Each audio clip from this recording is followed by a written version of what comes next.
कल है अमावस्या और इसका असर आपको आज से ही दिखना शुरू हो जाएगा। कल जो अमावस्या होने जा रही है वो वृश्चिक राशि में होने वाली है।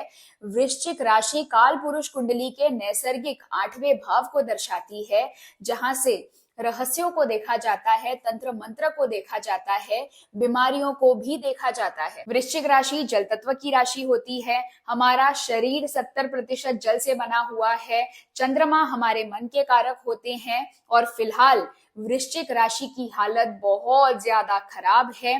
वृश्चिक राशि में जो ग्रह गोचर हो रहे हैं उसके कारण ये राशि बहुत ही ज्यादा नाजुक, बहुत ही ज्यादा सेंसिटिव पोजीशन पर है। और अब इसी राशि में अमावस्या होने जा रही है तो समझो भावनात्मक रूप से तो बैंड बज ही चुकी है। वृश्चिक राशि में फिलहाल राशि के स्वामी मंगल स्वयं मौजूद हैं, जो कि अस्त हैं। बुध बैठे हुए हैं, जो कि वक्री भी हैं और अस्त हैं। सूर्य देव भी वहीं पर बैठे हुए हैं। और अगर ज्योतिषीय रूप से देखा जाए तो चंद्रमा जो कि वहां पर हैं वो भी अस्त हैं।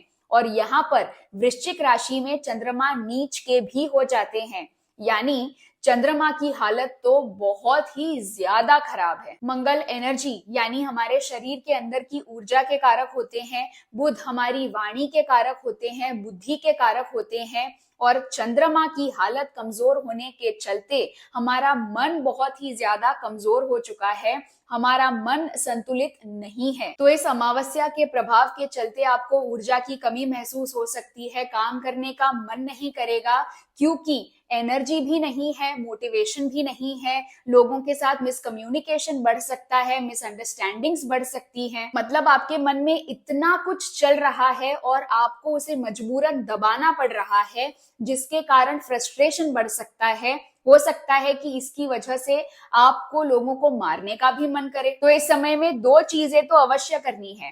पहली ये है कि अपने मन पर नियंत्रण रखना है, अपने मूड स्विंग्स को कंट्रोल कीजिएगा। लोगों की बातों को बहुत ज्यादा पर्सनली मत लीजिएगा। और दूसरी चीज ये है कि अपने रिएक्शंस को कंट्रोल करिएगा, चुप रहिएगा।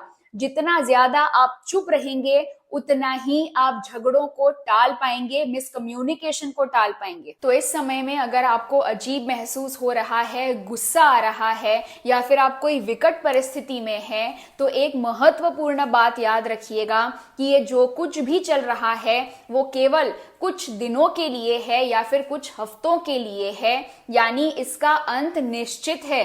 ये कोई परमानेंट या फिर लाइफ लॉन्ग चीज नहीं है। यानी बेसिकली अपने दिमाग को ज्यादा तेज दौड़ाने की जरूरत नहीं है, बहुत ज्यादा आगे के बारे में सोचने की जरूरत नहीं है। और ये सोच सोच कर ख्याली पुलाव बना बना कर अपने आप को परेशान मत कीजिएगा। याद रखना कि इस अमावस्या इन ग्रह गोचरों का असर सभी पर हो रहा है, इसीलिए सभी लोग किसी ना किसी प्रकार से रिएक्शंस दे रहे हैं।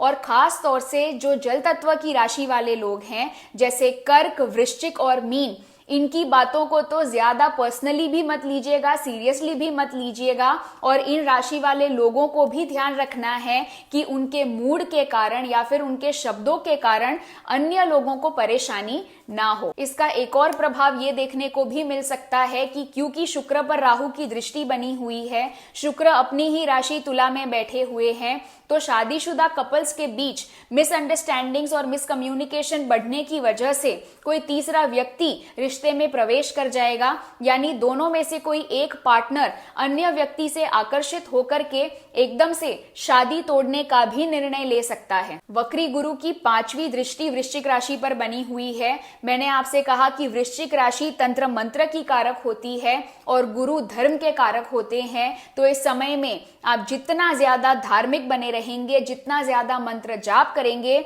उतना आपके लिए अच्छा होगा, उतना आपका मन शांत बना रहेगा और आपके आसपास का वातावरण भी आप पर उतना ज्यादा प्रभाव नहीं डाल पाएगा। यानी देखा जाए तो ये समय आध्यात्मिक रूप से आगे बढ़ने के लिए बेहतरीन है। इसका जितना हो सके उतना लाभ अवश्य उठाइएगा। समय थोड़ा सा नाजुक है, कुछ दिनों की बात है। एकदम से जल्दबाजी में आकर के, इंपल्सिव होकर के कोई निर्णय मत लीजिएगा। इस अमावस्या पर आप भगवान शिव या फिर माँ काली की उपासना कर सकते हैं, इससे आपको विशेष लाभ होगा। चलिए मिलती हूं आपसे अगले वीडियो में, तब तक अपना ध्यान रखिए और मुस्कुराते रहिए। बड़ों को आदर, छोटों को प्यार। वीडियो देखने के लिए बहुत बहुत आभार।